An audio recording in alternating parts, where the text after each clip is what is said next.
ಬಳ್ಳಾರಿ ಜಿಲ್ಲಾ ಮಠಾಧೀಶರ ಧರ್ಮ ಪರಿಷತ್ ಶ್ರೀ ಜಗದ್ಗುರು ಕೊಟ್ಟೂರು ಸ್ವಾಮಿ ಸಂಸ್ಥಾನ ಮಠ ಬಳ್ಳಾರಿ ನಾಡಿನ ಮಠ ಮಂದಿರ ದೇವಸ್ಥಾನಗಳ ಹಾಗೂ ಬಡ ರೈತರ ಪಹಣಿಗಳಲ್ಲಿ ನಮೂದಾಗಿರುವ ವಕ್ ಹೆಸರನ್ನ ಆದಷ್ಟು ಬೇಗ ತೆಗೆಸಿ ಅನ್ನದಾತರ ಸಂಕಷ್ಟ ದೂರ ಮಾಡಲು ಮನವಿ.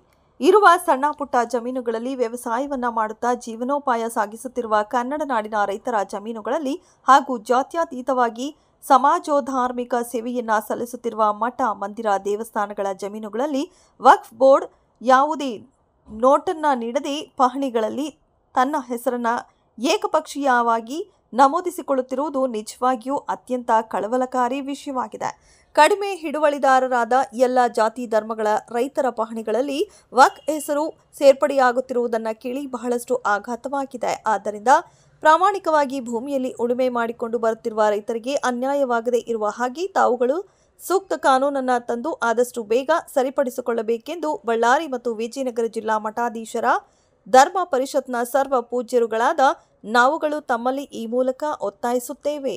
ನಾಡಿನಾದ್ಯಂತ ಕಾರ್ಯವನ್ನ 2017ರಿಂದ ಮಾಡ್ತಾ ಬಂದಿರತಕ್ಕಂಥ ಸದಾವಕಾಲ ಸಾಮಾಜಿಕವಾಗಿ ರಾಜ್ಯದ ಎಲ್ಲ ರೈತರ ಪರವಾಗಿ ಬಂದಿರತಕ್ಕಂಥವರು ಬಳ್ಳಾರಿ ಶಿವಯೋಗ ಮಂದಿರ ಸಂಸ್ಥಾಪಕ ಮಹಾಗುರುಗಳವರನ್ನ ಹೃದಯ ಮಂದಿರದಲ್ಲಿ ಸ್ಮರಿಸಿ ನಮ್ಮ ಪ್ರಣಾಮಗಳು. ಆಗಮಿಸಿರ್ತಕ್ಕಂತಹ ಎಲ್ಲ ಕರ್ನಾಟಕ ರಾಜ್ಯಾದ್ಯಂತ ರೈತರ ಭೂಮಿಗಳು ವಕ್ಫ್ ಬೋರ್ಡ್ಗೆ ಸೇರ್ತಾ ಇದ್ದೇವೆ ಅಂತಕ್ಕಂಥ ವಿಚಾರ ಎಲ್ಲರಿಗೂ ಕೂಡ ಗೊತ್ತಾಗಿದೆ.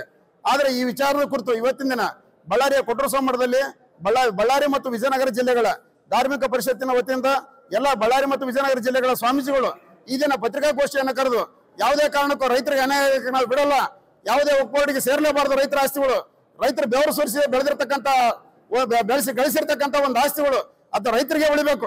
ಒಂದ್ ವೇಳೆ ಏನಾದ್ರೂ ಕೂಡ ಸರ್ಕಾರದಿಂದ ತಪ್ಪಾಗಿದ್ರೆ ವಾಪಸ್ ಆಗಿ ಮತ್ತೆ ರೈತರ ಸಹ ವಾಪಸ್ ಮಾಡಿಸ್ಕೊಳ್ಬೇಕು. ಇಲ್ಲೇ ಹೋದ್ರಿಗಿನ ರೈತರ ಬೆನ್ನೆಲುಬಾಗಿ ನಾವು ನಿಂತರು ಸ್ವಾಮೀಜಿಗಳು ಪ್ರತಿಯೊಂದು ಹೋರಾಟಕ್ಕೂ ನಾವು ಸಿದ್ಧರಾದೀವಿ ಅಂತಕ್ಕಂಥ ಮಾತನ್ನ ಇವತ್ತು ಇದನ್ನ ಸ್ವಾಮೀಜಿಗಳ ಪರಿಷತ್ ವತಿಯಿಂದ ಎಲ್ಲಾ ಸ್ವಾಮೀಜಿಗಳು ನಮಗೆ ಬೆನ್ನೆಲುಬಾಗಿ ನಿಂತು ತಿಳಿಸಿದ್ದಾರೆ. ಎಲ್ಲಾ ಸ್ವಾಮೀಜಿಗಳ ಪಾದಾರವಿಂದಗಳಿಗೆ ನಾವು ವಂದನೆ ಮಾಡ್ತಿದ್ದೀವಿ. ಸರ್ಕಾರ ದಯವಿಟ್ಟು ಗಮನ ಹರಿಸಿ ಎಚ್ಚರ ವಹಿಸಿ ಯಾವುದೇ ರೈತರಿಗೆ ಅನ್ಯಾಯ ಇದೆ ಅದನ್ನು ಹಿಂದುಳಿದು ವಾಪಸ್ ಮಾಡಿಸಿಕೊಟ್ಟೇ ತಿರ್ಬೇಕು.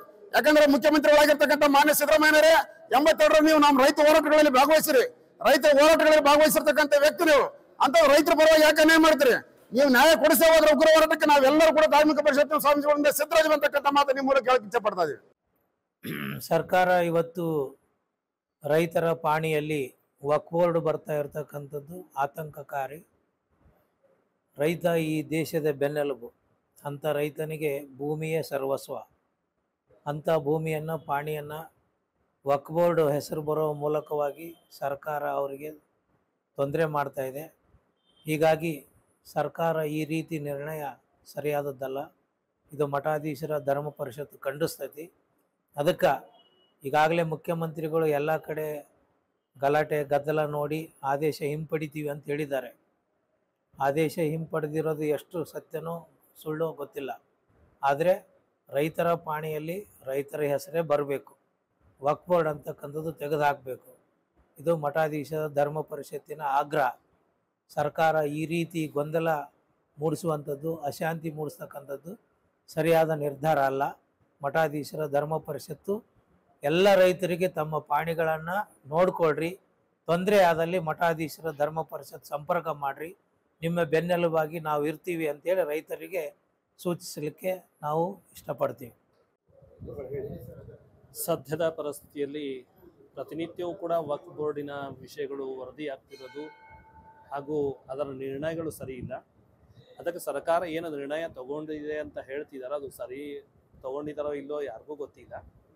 ಆದರೆ ಆದಷ್ಟು ಶೀಘ್ರ ರೈತರ ಭೂಮಿ ರೈತರಿಗೆ ಸಿಗುವಂಗೆ ಮಾಡಿದ್ರೆ ಅದು ನಿಮ್ಮ ಹೆಮ್ಮೆ ಅಂತ ನೀವು ಭಾವಿಸ್ಕೋಬೇಕಾಗ್ತದೆ. ಅದಕ್ಕೆ ರೈತರಿಗೆ ಯಾವುದೇ ಕಾರಣಕ್ಕೂ ಭಾರತೀಯ ರೈತರಿಗೆ ಮೋಸ ಆಗದೆ ಇರೋ ರೀತಿಯೊಳಗೆ ನೋಡ್ಕೊಂಡ್ರೆ ಮಾತ್ರ ಅದು ನಮ್ಮ ಸರ್ಕಾರ ಅಂತ ಅನಿಸ್ಕೋತದ.